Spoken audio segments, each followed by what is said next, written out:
Hello everyone, my self Vinay Singh.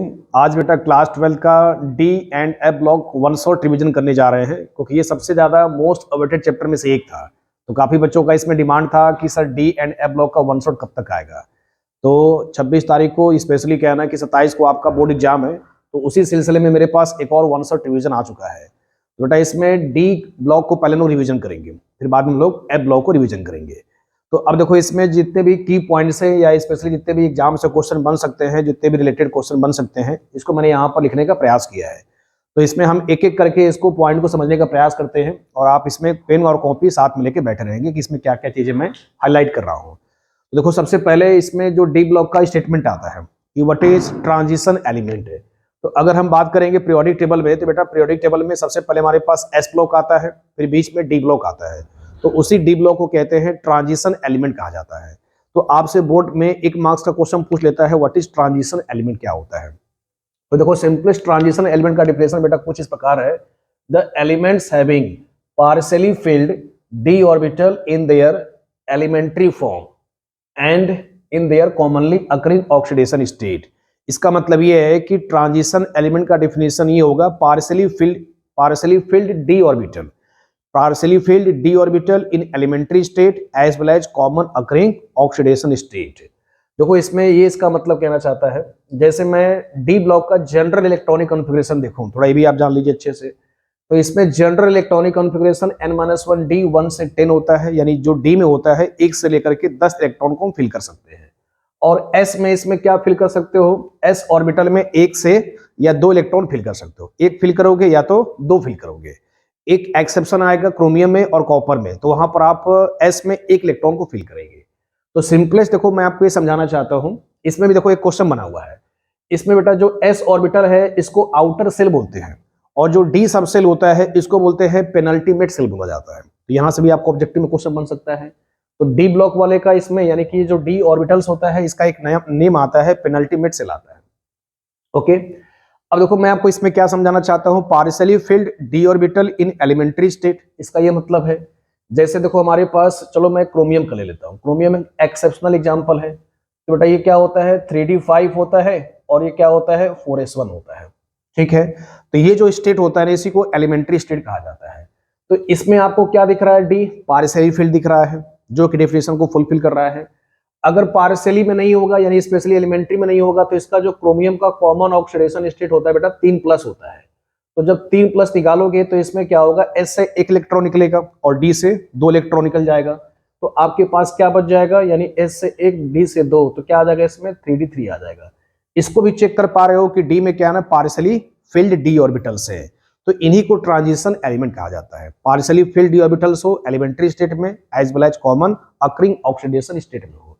Okay, जैसे मान लो तुम्हारे पास, मैं एक और एग्जांपल देता हूं बेटा, देखो जैसे कॉपर है, तो कॉपर का इलेक्ट्रॉनिक कॉन्फ़िगरेशन करोगे तो 3d10 आता है, 4s1 आता है। ये एक एक्सेप्शनल कॉन्फ़िगरेशन है, मैं उन्हीं एग्जांपल को हाईलाइट कर रहा हूं ताकि आप अलग से इसको याद करने में दिक्कत ना हो। तो बेटा इसमें स्पेशली जैसे स्कैडियम से लेकर के जिंक तक ये आपके 3d ट्रांजिशन सीरीज होते हैं। तो स्कैडियम में 3d1 4s2 आएगा, एक बार मैं बोल देता हूं, आप अलग से नोट कर लो। और टाइटेनियम में 3d2 4s2 आएगा। इसके बाद से वेनेडियम 3d3 4s2 आएगा। सिंपलेस्ट यानी क्रोमियम जब चेक करोगे तो 3d5 4s1 आएगा और कॉपर में 3d10 4s1 आएगा। ये 2 एक्सेप्शनल एग्जांपल है। तो मेरा इसमें बताने का तात्पर्य ये है कि जैसे 20 से लेकर के 30 में एटॉमिक नंबर आपको याद है, जैसे मान लो 25 एटॉमिक नंबर मैंगनीज का होता है, तो इसका इलेक्ट्रॉनिक कॉन्फ़िगरेशन क्या होगा, 3d5 4s2 होगा। 26 आयरन होता है तो 3d6 4s2 होगा। यानी कहने का मतलब क्या है कि जैसा एटॉमिक नंबर होगा, अगर 26 है तो डी में 6 आएगा, अगर 27 है तो डी में 7 आएगा। जैसा एटॉमिक नंबर वैसे डी में इलेक्ट्रॉन को आप फिल कर दोगे। ये सिंपली इसका एक शॉर्ट ट्रिक है।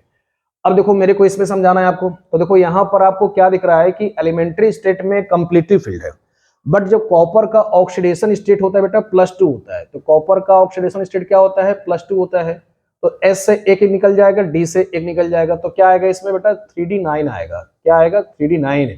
तो कॉपर जो होता है अपने कॉमन ऑक्सीडेशन स्टेट में पार्शियली फिल्ड होता है। यहां तक क्लियर हो गया। अब दोबारा चेक करते हैं। अब दूसरा इसमें क्या क्वेश्चन बनता है, इसके अलावा बेटा देखो however zinc cadmium mercury, zinc cadmium mercury ये बोर्ड में कई बार क्वेश्चन पूछा गया है। Zinc cadmium mercury do not satisfied both the condition, यानी जिंक कैडमियम मरकरी जो होता है ये ट्रांजिशन के डेफिनेशन को सेटिस्फाइड नहीं करते हैं। फिर भी बेटा इसको हम लोग क्या ना कि ट्रांजिशन में रखते हैं, क्योंकि अदर एलिमेंट की तरह ये भी प्रॉपर्टीज ट्रांजिशन की तरह मैच करते हैं। अब जरा चेक कर लो, तो बेटा जिंक में भी क्या होता है, जिंक में चेक करोगे तो एलिमेंट्री स्टेट में 3d10 आएगा, 4s2 आएगा, ठीक है। तो अब इसमें से ग्राउंड स्टेट में भी क्या दिखा, फुली फिल्ड दिखा, कॉमन में भी क्या दिखेगा, फुली फिल्ड दिखेगा। तो इसीलिए क्या होता है कि ये एलिमेंट्री स्टेट में भी as well as common occurring oxidation state दोनों ही केस में क्या होता है, फुली फिल्ड होता है। इसी वजह से ये ट्रांजिशन के एलिमेंट को फुलफिल नहीं कर पाता है।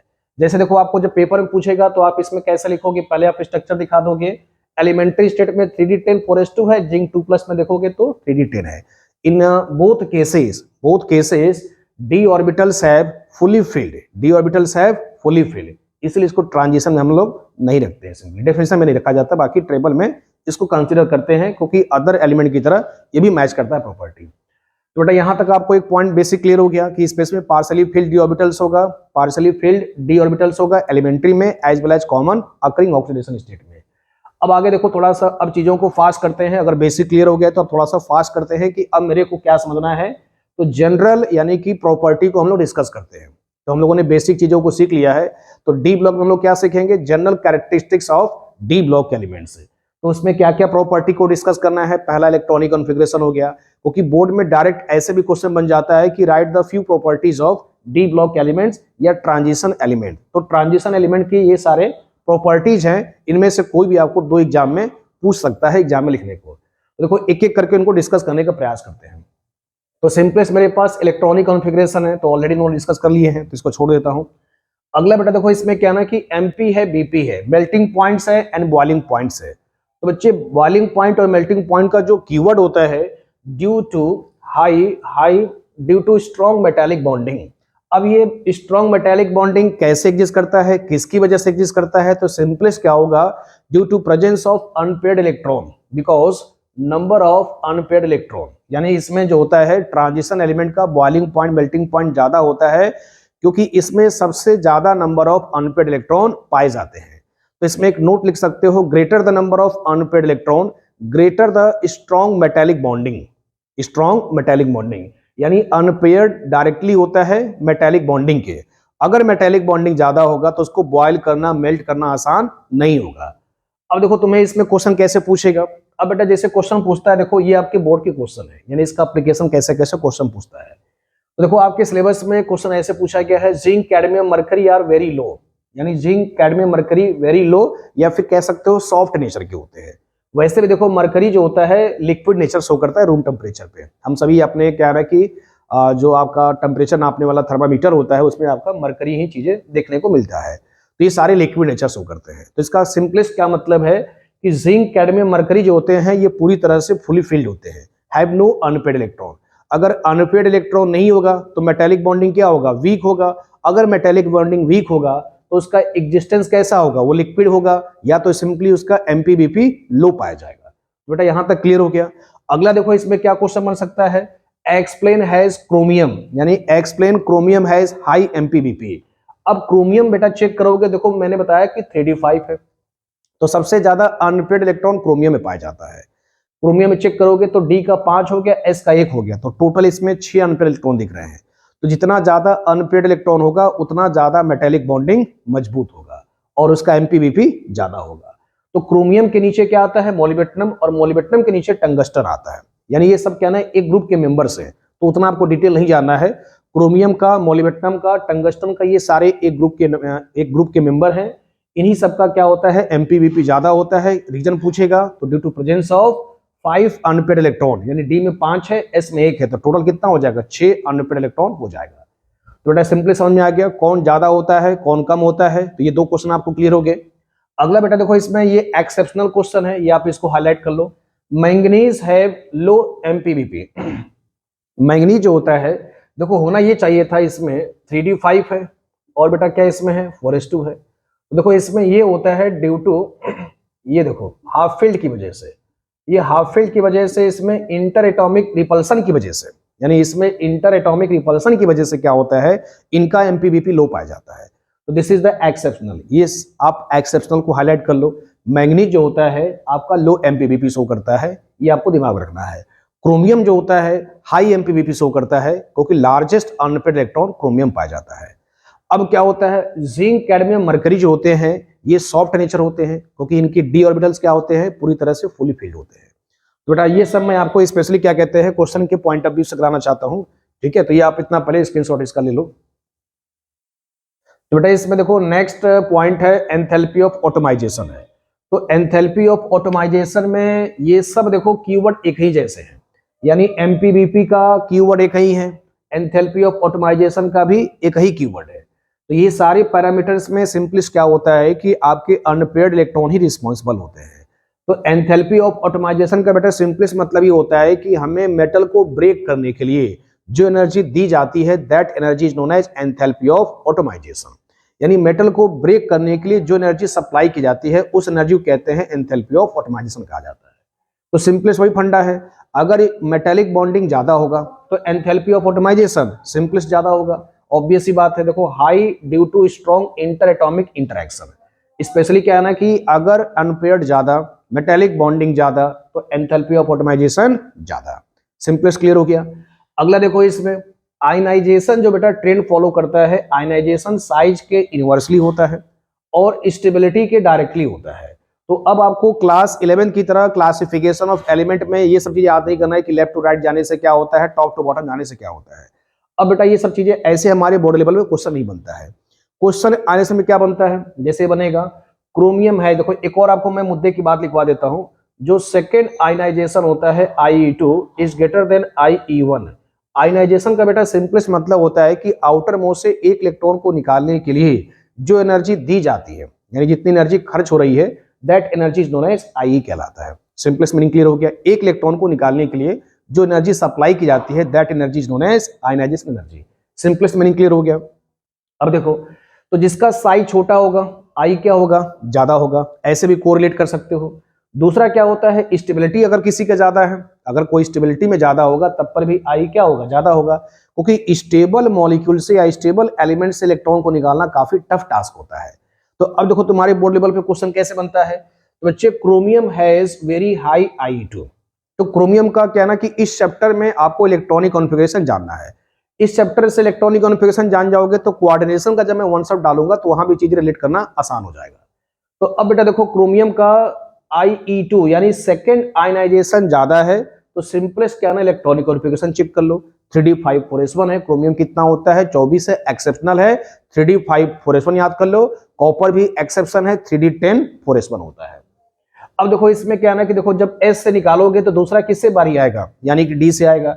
और बेटा देखो D जो होता है ये हाफ फील्ड होता है, हाफ फील्ड जो होते हैं अदर इलेक्ट्रॉनिक कॉन्फ़िगरेशन से ज्यादा एक्स्ट्रा स्टेबल होते हैं, यानी ये क्या होते हैं, एक्स्ट्रा स्टेबल हैं।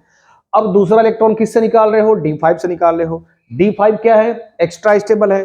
तो अगर ये एक्स्ट्रा स्टेबल होगा तो इससे इलेक्ट्रॉन को निकलना काफी ज्यादा एनर्जी देना पड़ेगा, इसीलिए बेटा इसका IE2 क्या होता है, ज्यादा होता है। बात समझ गए, यानी second electron is remove from 3d5 subshell too much energy is needed, यानी too much energy is needed from remove second electron from 3d5 subshell.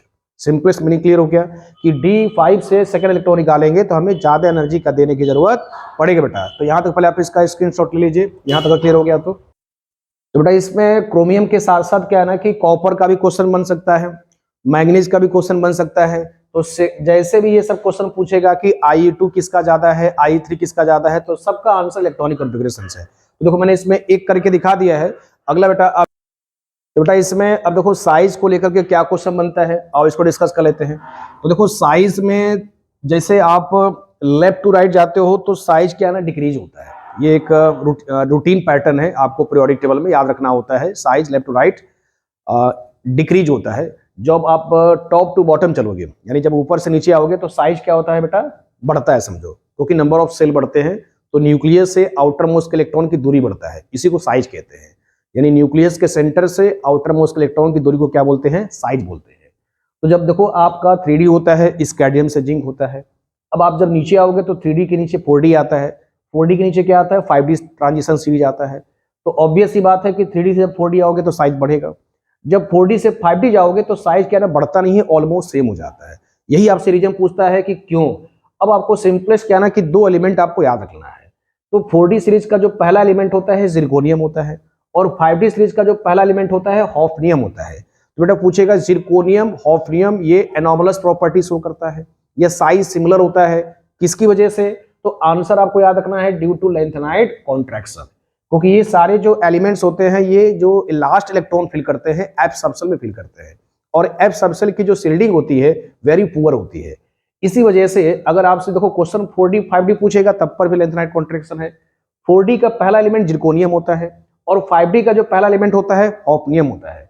तो पेपर में जो मैंने एक्सपीरियंस नोटिस किया है, जिरकोनियम हॉफनियम कहीं भी दिख जाए, मेरा ऑब्जर्वेशन है जिरकोनियम हॉफनियम कहीं भी दिख जाए, आंसर बेटा क्या रखोगे? ऑप्शन में क्या रखोगे? Lanthanide contraction. अगर कुछ न्यूली ऑप्शन दिखे या स्पेशली लेंथेनाइड कॉन्ट्रैक्शन जैसा दिखे तो समझ जाना कि यही आपका क्वेश्चन का आंसर हो सकता है। बेटा साइज से रिलेटेड आपका एक ही क्वेश्चन फेमस है, जिरकोनियम हॉफनियम किसकी वजह से? Due to lanthanide contraction. अब देखो अगला बच्चे क्या ना ऑक्सीडेशन स्टेट को लेकर के है। अगला प्रॉपर्टी क्या है? Oxidation state. तो पूछेगा why d transition element shows variable oxidation state.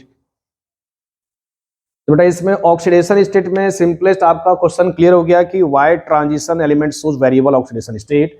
इसमें सिंपलेस्ट आप आंसर का यानी जो क्वेश्चन का आंसर है due to participation of NS and N-1D electron, यानी इसमें सिंपलेस्ट क्या होता है NS के साथ साथ N-1D इलेक्ट्रॉन भी बॉन्डिंग में पार्टिसिपेट करने लगते हैं। इस वजह से क्या है ना कि ये ट्रांजिशन एलिमेंट वेरिएबल शो करते हैं ऑक्सीडेशन स्टेट।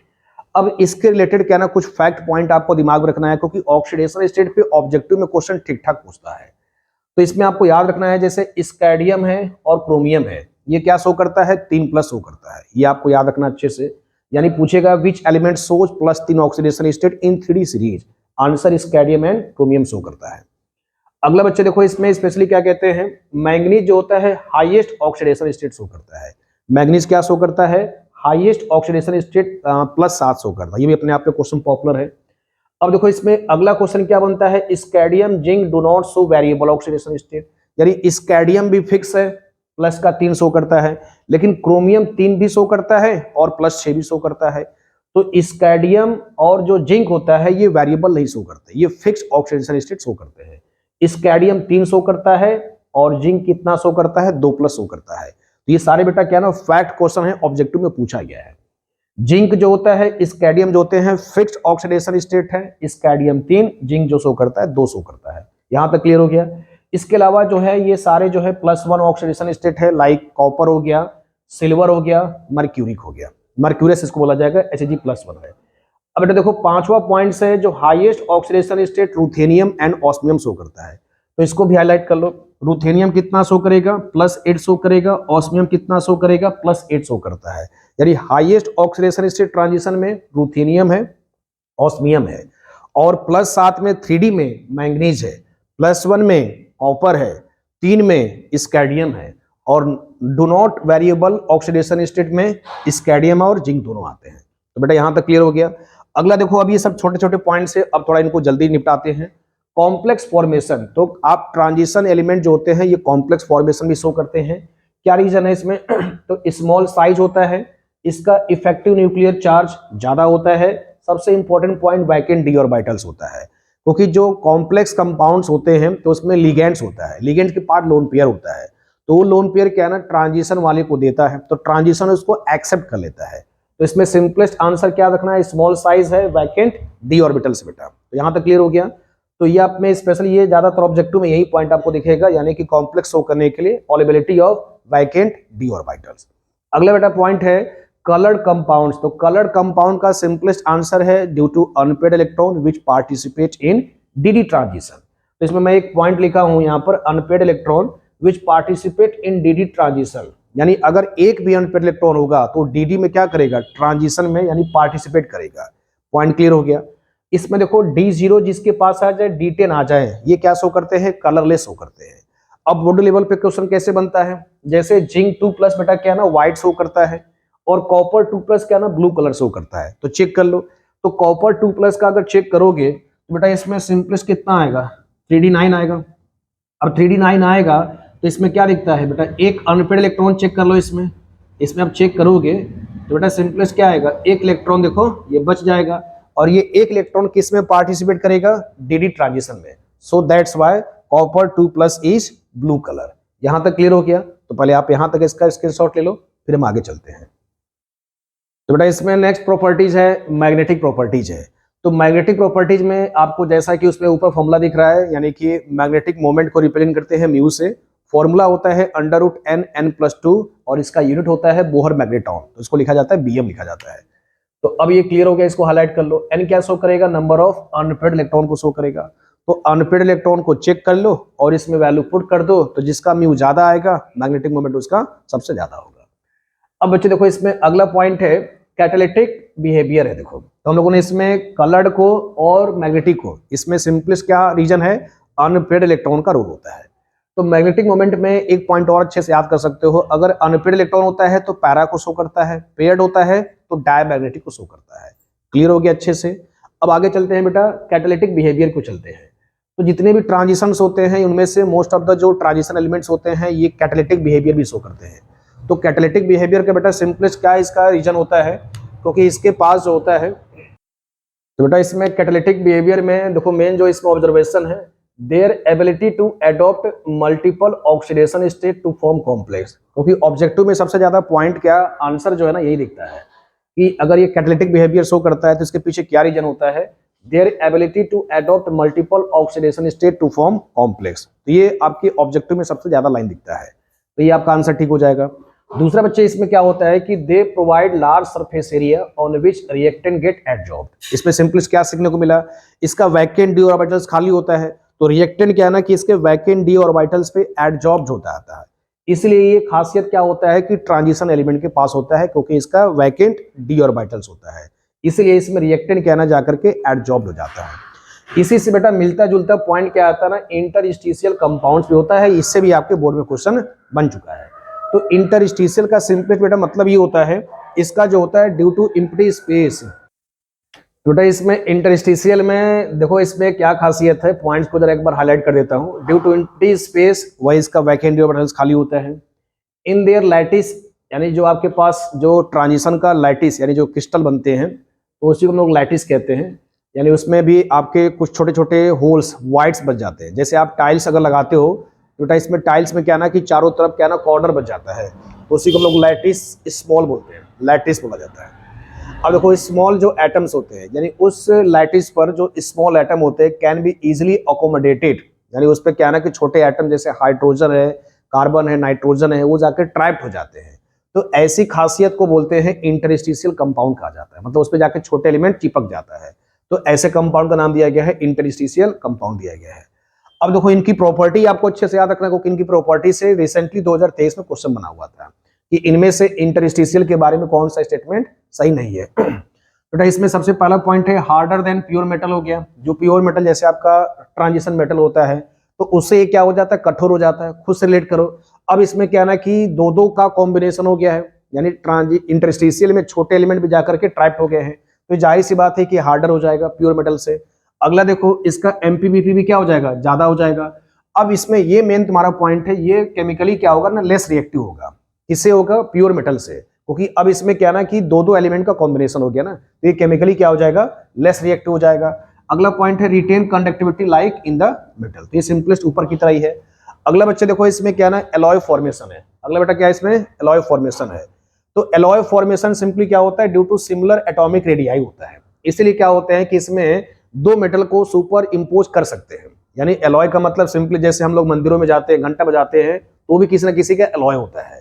तो इसका मतलब ये हो गया कि इनके जो ट्रांजिशन एलिमेंट होते हैं एटॉमिक रेडियाई सिमिलर होता है, दो एलिमेंट को आसानी से सुपर इम्पोज कर लिया जाता है, इसलिए यहां पर ये एलॉय बनाने की चांसेस ज्यादा रखते हैं ट्रांजिशन एलिमेंट वाले। अगर कुछ एग्जांपल है, जैसे ब्रास होता है तो कॉपर और जिंक का कॉम्बिनेशन है। ब्रॉन्ज में क्या होता है, कॉपर और टिन का कॉम्बिनेशन होता है। तो दो एलिमेंट से भी आप इस सब चीजों को एक्सप्लेन कर सकते हो। अगला बच्चे देखो आपके पास मेटेलिक ऑक्साइड है।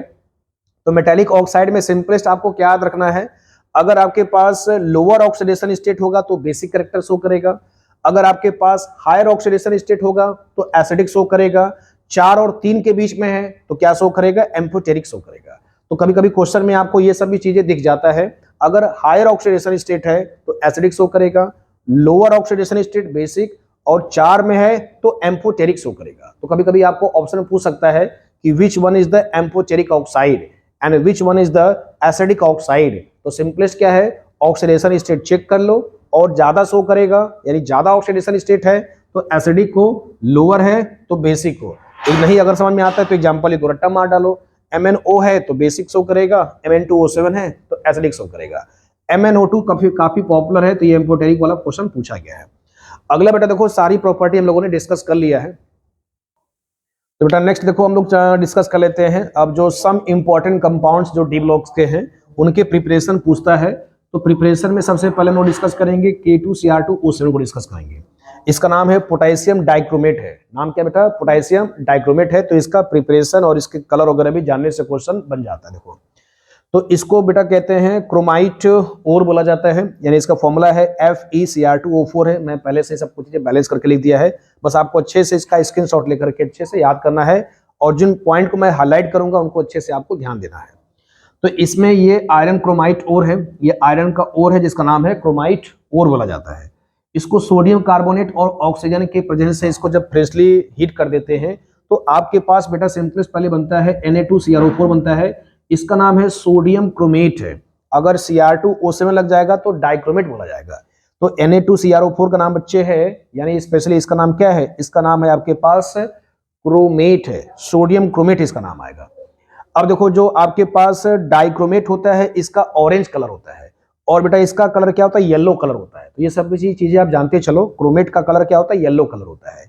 अब देखो कैसे बैलेंस करोगे, तो पहले मैंने क्रोमाइड पे 4 लगा दिया, इसका दोगुना कर दिया 8 हो गया, इसमें 1 कम कर दिया 7 हो गया, तो 8 में से 1 कम कर दोगे तो 7 हो जाएगा। तो 4 8 7 अगर ये याद कर लोगे तो इसको बैलेंस करना आसान होता है। जैसे देखो 4 आयरन यहाँ पर है तो यहाँ पर क्या लगा दोगे, यानी Fe2O3 ये आयरन का ऑक्साइड बना और 8 CO2 बना। तो यहाँ पर अगर आपको 4 लगा हुआ है तो Fe2O3 पहले से रटा रहेगा, तो 2 लगा दोगे तो 4 बैलेंस हो जाएगा। अब देखो यहाँ पर स्पेशली अगर चेक करोगे तो 8 कार्बन है, 8 CO2 लगा दोगे अपने आप बैलेंस हो जाएगा। अब देखो मेजर प्रोडक्ट हमारे पास ये है, यानी Na2Cr4 है। इसको जब क्या करते हैं, एसिडिफाइड करते हैं, तो बेटा ये क्या होता है, डाइक्रोमेट में कन्वर्ट हो जाता है। अब सोडियम डाइक्रोमेट जो होता है ना, ये हाईली सॉल्युबल होता है वाटर में, तो हमें क्या करना है, इसको डिस्प्लेसमेंट रिएक्शन करा देना है। तो अब डिस्प्लेसमेंट रिएक्शन कराओगे तो जैसे पोटेशियम जो होता है ना, ये लेस सॉल्युबल होता है, और पोटेशियम जो होता है सोडियम से ज्यादा रिएक्टिव शो करता है। तो क्या करेगा, पोटेशियम सोडियम को लात मार के हटा देगा, खुद अपना स्थान ले लेगा, तो K2Cr2O7 बेटा यहाँ पे प्रोडक्ट बन जाएगा। तो आपको पहले स्टेप में क्या करना है, सोडियम क्रोमेट बनता है, दूसरे स्टेप में इसको एसिडिफाइड करते हैं तो सोडियम डाइक्रोमेट बनता है। इस सोडियम डाइक्रोमेट की खासियत क्या है कि ये ज्यादा सॉल्युबल होता है, हाईली सॉल्युबल होता है, तो हमें लेस सॉल्युबल में बनाना होगा। तो इससे क्या ना कि पोटेशियम क्लोराइड से रिएक्शन कराते हैं तो डिस्प्लेसमेंट रिएक्शन फॉलो करता है, पोटेशियम सोडियम को हटा देगा, खुद अपना प्लेस ले लेगा। तो हम इससे इसको प्रिपरेशन बनाते हैं। इसमें आपको रिएक्शन भी कलर भी याद करने हैं, क्योंकि कभी कभी आपको कलर यानी पैसेज दे करके आइडेंटिफाई ABC पूछ लेता है। तो बेटा आपको यहां तक पूरी तरह से क्लियर हो गया होगा। तो अब इसके हम लोग चलते हैं प्रॉपर्टीज की ओर चलते हैं। तो बेटा इसमें प्रॉपर्टीज में जो सबसे ज्यादा इंपॉर्टेंट है कि K2Cr2O7 जो होता है act as a good oxidising agent की तरह बिहेव करता है। तो ऑक्सीडाइजिंग का ये रिएक्शन भी हमें याद रखना होता है। आप ऑर्गेनिक में भी आप K2Cr2O7 को ऑक्सीडाइजिंग एजेंट के तौर पर ट्रीट करते हैं। क्लियर हो क्या? तो अब देखो मुझे इसमें यानी कि K2Cr2O7 का आयनिक इक्वेशन लिखना होता है। तो K2 हटा दोगे बेटा इसमें क्या हो जाएगा, Cr2O7 2- हो जाएगा। अब ये Cr2O7 2- जो होता है, बस ये आपको याद रखना है कि कहाँ जाता है, क्रोमियम 3+ पे जाता है। यानी डाइक्रोमेट जो होता है स्टेबल शो करता है, क्रोमियम 3+ पे शो करता है। डाइक्रोमेट बेटा क्या शो करता है, कहाँ जाएगा, क्रोमियम 3+ पे जाएगा, ये बस आपको याद रखना है। तो अब इसको देखो स्पेशली बैलेंसिंग करोगे तो Cr2O7 है, कैसे देखो बैलेंस करते हैं, इसको रटना नहीं है, सिंपली देखो बैलेंसिंग कैसे करते हैं। बस इतना याद रखो कि जो डाइक्रोमेट होता है ये डिकम्पोज होता है क्रोमियम 3+ पे, और जो MnO4-1 होता है ये Mn2+ में जाता है, क्योंकि ये सब इसके स्टेबल कॉन्फ़िगरेशन शो करते हैं। अब देखो कैसे बैलेंस करोगे, तो पहले आपको देखो यहाँ पर 2 क्रोमियम है तो बैलेंस कर दोगे 2 क्रोमियम से, सिंपलेस्ट तरीका है। अब देखो इसके बाद ऑक्सीजन को बैलेंस करते हैं पानी से, तो 7 ऑक्सीजन था तो कितना बैलेंस होगा, 7 पानी से। अब देखो 7 पानी आएगा तो हाइड्रोजन डिस्टर्ब हो गया रिएक्टेंट साइड में, तो क्या कर दोगे 14H+ लगा दोगे रिएक्टेंट साइड की ओर। अब इलेक्ट्रॉन को बैलेंस करना है, तो इलेक्ट्रॉन यानी प्लस को बैलेंस करते हैं इलेक्ट्रॉन से, क्योंकि प्लस को काटेगा इलेक्ट्रॉन माइनस के साथ, यानी साइन होता है इलेक्ट्रॉन पे। अब देखो इस पर 2 माइनस है, 14H प्लस है, तो 14H प्लस में से 2 घट जाएगा तो 12 प्लस बचेगा। अब देखो यहाँ पर बेटा स्पेशली क्या है ना, 2 3 6, यानी कि इधर आपके पास 6 प्लस है और रिएक्टेंट साइड में 12 प्लस है। तो हम इसमें अगर 6 इलेक्ट्रॉन को जोड़ देंगे तो 2 3 6 यानी बैलेंस हो जाएगा। तो सिंपलेस्ट क्या होगा, इसको अच्छे से रट लो, यानी कि डाइक्रोमेट में 14H प्लस है, 6 इलेक्ट्रॉन है और प्रोडक्ट साइड में 7 पानी होता है। यहाँ तक क्लियर हो गया। तो अब देखो मेन इसमें क्वेश्चन क्या पूछेगा, तो बेटा मेन इसमें क्वेश्चन पूछेगा कि ये किसको किसको यानी ऑक्सीडाइज करता है। तो इसका शॉर्ट ट्रिक याद कर लो। कैसे कैसे याद करोगे, देखो I माइनस जाता है I2 में, दूसरा याद करो टिन जाएगा टिन प्लस 4 में, Fe जाएगा 3 प्लस में, और ये ऑक्सलेट है CO2 में जाएगा, SO3 SO4 में जाएगा, NO2 माइनस 1 NO3 माइनस 1 में जाएगा। अगर ऑक्सीजन वाला है, जैसे देखो NO2 है तो ये इसमें एक ऑक्सीजन को जोड़ दोगे, C2O4 है तो CO2 में जाएगा। इसको मैं इसलिए बता रहा हूं क्योंकि पेपर में कभी देता है कभी नहीं देता है। कभी आपके पास खाली देखो इतना दे देगा, I माइनस दे देगा, Cr2O7 दे देगा, H प्लस दे देगा, बोलेगा कंप्लीट द आयनिक इक्वेशन। तो सिंपलेस्ट आपको याद रखना होगा कि डाइक्रोमेट जो होता है ये 7 ऑक्सीजन से 7 पानी में जाएगा और इस 7 पानी से 14H प्लस रिएक्टेंट के साइड जोड़ोगे। अब देखो बेटा सिंपलेस्ट क्या होता है कि जो I माइनस है ये कहाँ जाता है, I2 में जाता है। तो इसमें हम लोग सिंपली क्या ना इक्वेशन को जोड़ करके क्रॉस मल्टीप्लाई करते हैं। तो इसका डिटेल मैंने डी ब्लॉक का एक अलग से मेरा वीडियो बना हुआ है, या क्लास 11th का एक मेरा बेटा रिडॉक्स चैप्टर है। तो डिटेल बैलेंसिंग के लिए क्लास 11th का प्लेलिस्ट में अगर आप सर्च करेंगे तो वहां मैंने ढेर सारे अच्छे से इसको अच्छे से एक्सप्लेन किया है कि कैसे रिडॉक्स रिएक्शन को बैलेंस करते हैं, क्योंकि ये सारे बेटा रिडॉक्स रिएक्शन है। तो अगर नहीं समझ में आएगा तो कृपया आप प्लेलिस्ट में जाकर के रिडॉक्स रिएक्शन का क्लास 11th का लेक्चर नंबर 2 देख सकते हो, क्योंकि मैंने उसमें how to balance redox reaction कैसे कराया है, आप कंप्लीट वहां पे जाके चेक कर सकते हो। मेरा ये वन शॉट है, बस रिएक्शन को आपको सिंपली यहाँ पे रटवाना है बच्चे यहाँ पे। अब देखो इतना क्लियर हो गया। तो अगला आपके पास है प्रिपरेशन ऑफ KMnO4 है। तो प्रिपरेशन ऑफ KMnO4 है आपका MnO2, यानी ये पायरोलोसाइट ओर होता है। इस पायरोलोसाइट ओर का जब एल्कली यानी KOH रिएक्शन कराओगे O2 से तो K2MnO4 बनेगा। क्या बनेगा बेटा, K2MnO4 बनेगा और पानी निकलेगा। अब देखो इस K2MnO4 का नाम है पोटेशियम मैंगनेट नाम है, और जब आपके पास KMnO4 होता है तो पोटेशियम परमैंगनेट नाम होता है। अब इस K2MnO4 का Cl2 से रिएक्शन करा दोगे तो सिंपलेस्ट ये KMnO4 में टूट जाएगा और 2 KCl निकल जाएगा। तो सिंपलेस्ट बेटा यहाँ तक क्लियर हो गया। अब देखो ये प्रिपरेशन हो गया। प्रिपरेशन के बाद ठीक वैसे ये भी शो करेगा, ऑक्सीडाइजिंग प्रॉपर्टी शो करेगा। तो ऑक्सीडाइजिंग एजेंट देखो ये एसिडिक मीडियम, ये भी याद करना है, और बेसिक मीडियम या फिर इसको न्यूट्रल मीडियम में भी याद करना है। जैसे डाइक्रोमेट का याद किए थे तो जहां H प्लस लग जाएगा तो उसको एसिडिक मीडियम कहते हैं, जहां पानी लग गया तो उसको न्यूट्रल या फिर बेसिक मीडियम बोला जाएगा। तो वही तरीका है। देखो MnO4 कहाँ जाएगा, Mn2 प्लस में जाएगा। बैलेंस कैसे करोगे, 4 ऑक्सीजन है तो 4 ऑक्सीजन को बैलेंस करोगे 4 पानी से, और 4 पानी से कितना आ जाएगा, 8H प्लस आ जाएगा। इसमें क्या जोड़ दोगे, 5 इलेक्ट्रॉन जोड़ दोगे। कैसे जोड़ोगे, -1 है 8 प्लस है तो इसमें से 1 माइनस हो जाएगा तो प्लस का 7 बचेगा। अब 7 को 5 इलेक्ट्रॉन माइनस कर देगा तो क्या बचेगा, 2 प्लस ही तो बचेगा, तो रिएक्शन बैलेंस हो जाएगा। अब अगला देखो इसमें कुछ मैंने यहाँ पर कंप्लीट पहले से बैलेंसिंग लिख दिया है। तो अब देखो यहाँ Fe2 प्लस है, कहाँ जाता है, Fe3 प्लस में जाता है। तो बेटा ये इसको मैं थोड़ा सा समझा देता हूँ कैसे रिएक्शन को शॉर्ट ट्रिक से भी याद कर सकते हो। देखो इसमें 3 प्लस है, इसको बैलेंस करोगे तो 1 इलेक्ट्रॉन से बैलेंस करोगे। तो पर मैंगनेट वाले में 5 इलेक्ट्रॉन होता है तो इसमें क्रॉस मल्टीप्लाई करते हैं।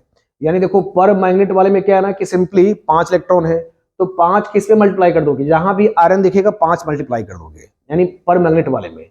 तो 5 क्रॉस मल्टीप्लाई कर देना मेरे को इसमें।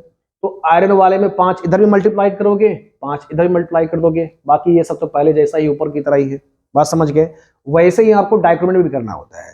तो I माइनस जाता है I2 में जाता है तो उसको बैलेंस करोगे तो सिंपली 2 इलेक्ट्रॉन से। क्लियर हो गया। अब 2 इलेक्ट्रॉन को बैलेंस करोगे और इधर यहाँ पे 6 इलेक्ट्रॉन था तो 6 इलेक्ट्रॉन को 2 से बैलेंस करना है तो सिंपली 2 में 3 मल्टीप्लाई कर दो तो 2 3 6 हो जाएगा। तो जब करोगे इसमें बेटा ये कितना हो जाएगा, 6I हो जाएगा, और यहाँ पर करोगे तो 3I2 हो जाएगा। तो बस यही क्रॉस मल्टीप्लाई का फंडा अपनाओ, आसानी से चीजें निकाल ले जाओगे। अगला बच्चे देखो इसमें I माइनस वाला भी है तो आप इसको भी ऐसे अलग से दिमाग में याद कर सकते हो। ये 5 से मल्टीप्लाई करोगे तो इसमें 5 2 10I हो जाएगा, और इधर करोगे तो 5I2 हो जाएगा। एक बार चेक करना, नहीं आएगा तो मेरे को आप बताना कि सर इसको कैसे करते हैं, या स्पेशली मेरा रिडॉक्स का जो प्लेलिस्ट का वीडियो है क्लास 11 का उसको आप जाके सर्च कर सकते हो, उसमें मैंने काफी अच्छे से समझाया है। अब जरा देखो बेटा यहाँ पर, ये आपको oxidising agent in friendly alkaline neutral medium में याद करना है। ये MnO4 अल्कलाइन मीडियम में कहाँ डिकम्पोज होता है, MnO2 में जाता है, इस चीज को ध्यान रखो। और एसिडिक मीडियम में Mn2+ पे जाता है। बस इतना ही आपको हाईलाइट करना है मेरे को, तो बस बाकी सब कुछ वैसे ही है। तो अब यहाँ पर बैलेंस करोगे तो 4 ऑक्सीजन है। अब देखो यहाँ पर 4 ऑक्सीजन है, पहले से 2 आ चुका है O2। ओके, अब यहाँ पर स्पेशली क्या कहते हैं, इसको बैलेंस करते हैं, पानी को OH माने से बैलेंस करते हैं। इसमें बेटा कैसे बैलेंस करते हैं, पानी को बैलेंस करते हैं OH माने से बैलेंस करते हैं। तो 2 पानी है तो यहाँ पे 4 OH माइनस लगा दोगे। अब अपने हिसाब से चेक करोगे कितना इलेक्ट्रॉन लगेगा, अपने हिसाब से इसको एडजस्ट कर लेना, क्योंकि यहाँ बेटा चेक करोगे तो प्लस का 4 आएगा, ठीक है। और यहाँ पर स्पेशली केवल -1 है, तो मैं 3 इलेक्ट्रॉन जोड़ दूंगा तो 3 इलेक्ट्रॉन ये हो गया, -1 ये हो गया, तो सिंपली सब आपका ये रिएक्शन बैलेंस हो जाएगा।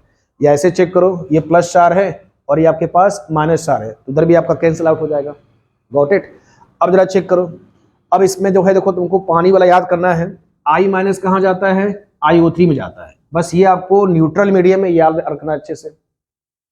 I- कहाँ जाएगा, IO3 में, यानी I- कहाँ जाएगा, आयोडेट बोलते हैं इसको। IO3 को क्या बोलते हैं, आयोडेट बोला जाता है। इसमें ये भी आपको अलग से याद कर लो, H2O3 को थियोसल्फेट बोला जाता है। क्या बोलते हैं बेटा इसको, थियोसल्फेट बोलते हैं।